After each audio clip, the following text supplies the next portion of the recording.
Which NFL team owns the longest active drought without a 10-win season? Adam Schefter. I'm going to go with the Buffalo Bills. You are correct. That is a Shefty. The Bills can win their 10th game of the season against the Ravens on Sunday. Down goes Hamba.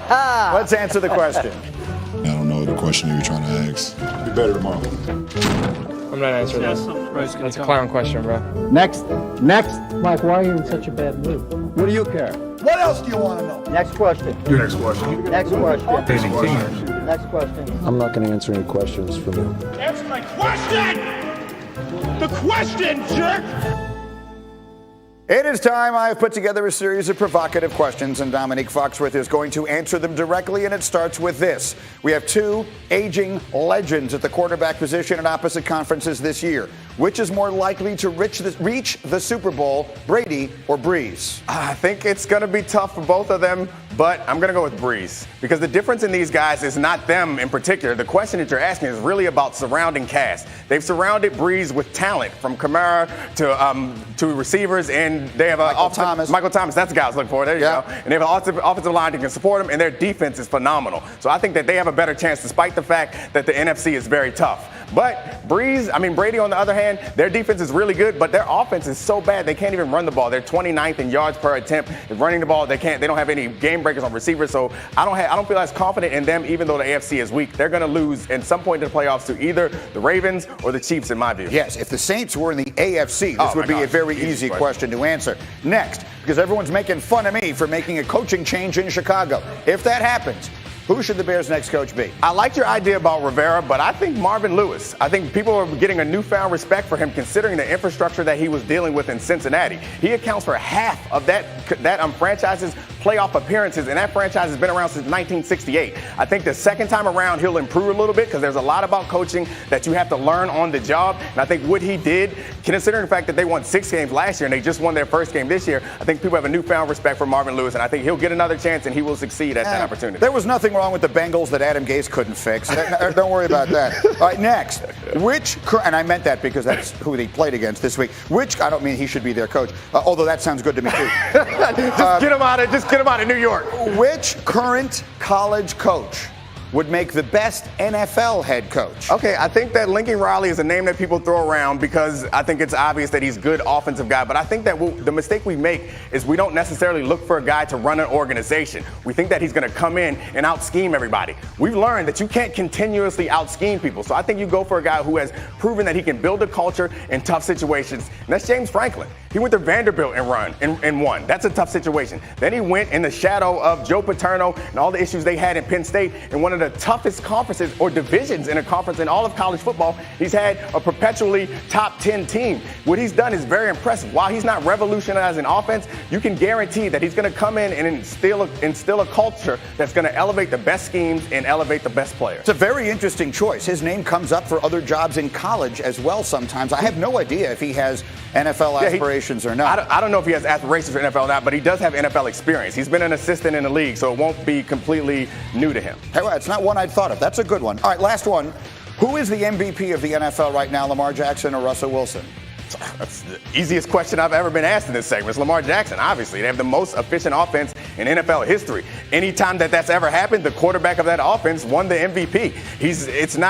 They're the best offense in 80 years of NFL. This is incredible. He leads the league in pocket passing touchdowns. He's running. He's going to break Michael Vick's record for rushing yards. There's no question to be asked here. Well, I don't agree with you, or at least Damian Woody doesn't agree with you. I'm looking over your shoulder as you're answering that question, and my large friend Damian Woody seems to have a disagreement. D. Wood, who do you think is the MVP? Well, listen.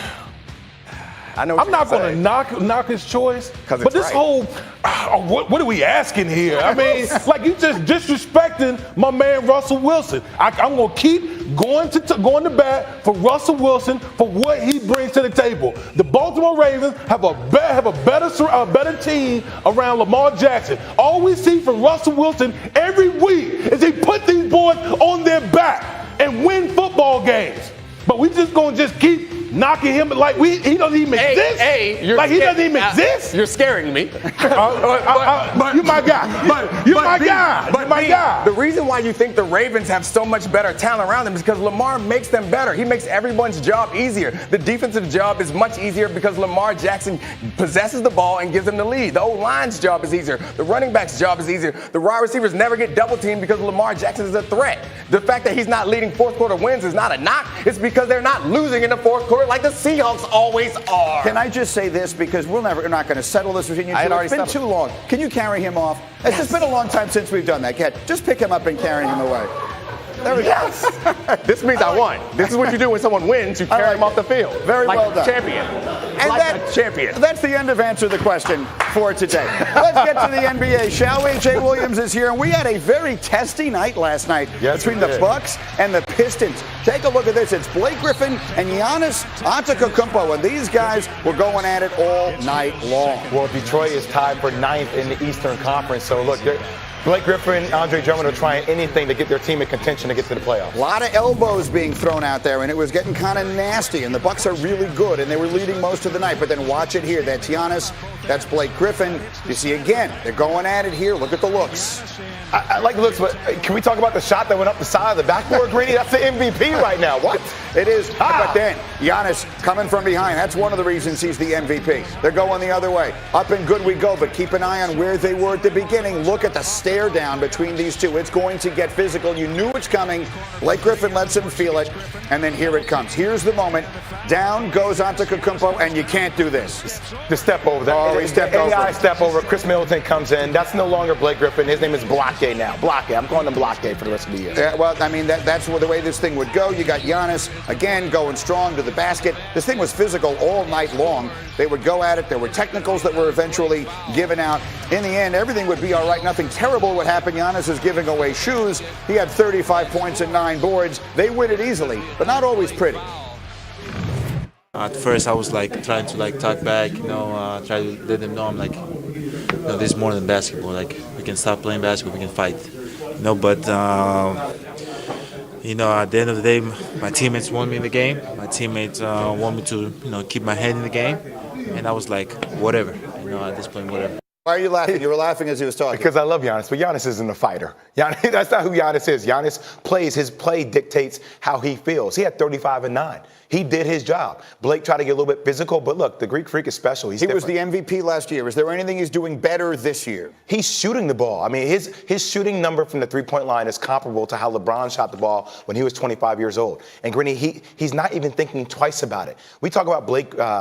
We talk about the kid who plays for the 76ers when you think about how he's trying to shoot the ball, right? And Ben Simmons? Ben Simmons. I'm sorry, I couldn't think of his name. Okay. We're having a lot of blocks today. Yeah. And my thing is watching Giannis. Giannis just shoots the ball from the three-point line now. Everything about his game is coming around. He's smooth, and his numbers are better than what they were last year when he won the MVP in every statistical category. Yeah, he's developing into almost an unstoppable force right now. Jalen will be in here a little bit later. The three of us will talk about who should be the MVP. And as we run the floor, we start with one of the guys in that conversation. Luka Doncic, his 17th straight game, at least 20 points, 5 boards, 5 assists. Mavs rally for an win over the Timberwolves. What has impressed you most about Luka? The fact that he's been able to sustain this level of play. And when you think about the MVP races right now, I have Giannis number 1, I have LeBron number 2, I have Luka number 3, and I have James Harden number 4. He has this team 5th place in the Western Conference right now for a Dallas Mavs team that people thought were barely going to make the playoffs. Absolutely. He has been and they have been a spectacular surprise. Next, Celtics, an easy home win over the Heat. What did you learn about these two teams last night? I learned something I already knew about the Celtics is that they're great at home. Their offensive rating at home is 2nd best in the league, averaging around 115 points, and on the road, it's 17th, Greeny. It's that big of a difference. Kemba Walker averages 30 points at home, but this team has all the pieces. They're just going to need support down low in the front court in order to go deep in the playoffs. And then finally, back to what was yesterday's topic of the day, the Rockets will likely file an official protest about the James Harden dunk that wasn't. What should the league do about this? The league shouldn't do anything, and the game's over. The game is over. Obviously, I think with all the cameras, you have to review this.